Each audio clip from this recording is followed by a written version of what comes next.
भी है, ਇਹਦਾ डायग्नोसिस बहुत इंपॉर्टेंट है क्योंकि ਇਹਨੂੰ साइलेंट किलर भी कहा जाता है, जो कि चुप चपीते मारन वाली बीमारी है। क्यों ਇਹਨੂੰ साइलेंट किलर कहा जाता है? क्योंकि ਜਿਹੜੇ 100 आउट ऑफ द 100% ਜਿਹੜੇ 90% लोग ਉਹਨਾਂ ਨੂੰ पता ही नहीं है कि ਉਹਨਾਂ ਨੂੰ हाइपरटेंशन ਦੀ डिजीज ਹੈਗੀ है, ਤੇ ਉਹਨਾਂ ਚੋਂ ਵੀ ਜਿਨ੍ਹਾਂ ਨੂੰ पता भी है कि ਸਾਨੂੰ हाइपरटेंशन ਦੀ डिजीज है, मोस्ट ऑफ द पेशेंट ਜਿਹੜੇ ਆ ਉਹ ਇਹਦੇ ट्रीटमेंट ਜਿਹੜਾ प्रॉपर तरीके ਨਾਲ ਲੈਂਦੇ ਨਹੀਂ ਆ, ਬਿਟਵੀਨ ਮਿਸ ਕਰ ਦਿੰਦੇ ਆ, ਇੱਕ ਦਿਨ ਲੈ ਲਈ ट्रीटमेंट नहीं ਲਈ, ਸੋ ਇਰੈਗੂਲਰ ट्रीटमेंट ਜਿਹੜਾ ਕਰਦੇ ਆ, ਜਿਸ ਨਾਲ ਕੀ ਹੋ ਸਕਦਾ है कि ਜੇ बीपी ਦੀ ਦਵਾਈ नहीं ਲੈਂਦੇ पेशेंट ਤਾਂ ਉਸ ਨਾਲ बीपी ਇੱਕਦਮ ਸਡਨਲੀ ਵਧਣ ਦੇ ਨਾਲ ਪੈਰਾਲਿਸਿਸ ਹੋ ਸਕਦਾ ਹੈ, ब्रेन ਹੈਮਰੇजेस हो ਸਕਦੀਆਂ ਨੇ,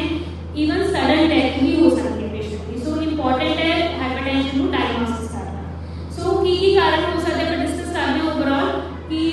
ਕਾਜ਼ਸ ਕੀ ਹੋ ਸਕਦੇ ਹੈ बीपी ਵਧਣ ਦੇ। ਓਵਰਆਲ ਜੇ ਆਪਾਂ डिस्कस करिए तो सब तो पहले तो 65 जी उम्र ज़्यादा है किसी भी पेशेंट की, जिन्हें 65 थोड़े घरे भी दादा दादी या पेरेंट्स ने जिन्हें एज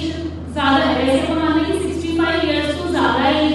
विच रिस्क फैक्टर ज़्यादा है। ये उदों है जो पेशेंट मतलब कि ज़्यादा वेट नहीं है, पेशेंट नॉर्मल डाइट ले रहे हैं, जो वेट ज़्यादा है तो ये जी बीमारी है 65 तो पहला भी आ सकती है, इवन 30s 40s भी आ सकती है।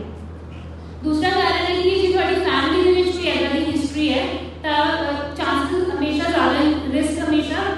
पेशेंट को रहता है। जी फैमिली में कोई हिस्ट्री है, पहला कोई दादा जी परदादा जी जिन्होंने फैमिली में हिस्ट्री रही हो, या फिर जिन्हें कि सिगरेट स्मोकिंग करते हैं, सिगरेट स्मोक करते हैं, या फिर अल्कोहल का सेवन करते हैं, उन्होंने चांसेस रिस्क ज़्यादा रहता है। या फिर नमक ज़्यादा यूज करते हैं, जिन्हें एक्स्ट्रा नमक जिन्हें कि सब्जी तो इलावा सैलड के ऊपर नमक पा लिया या वैसे होर चीज़ों के ड्रिंक्स नमक पा के पी लिया, सो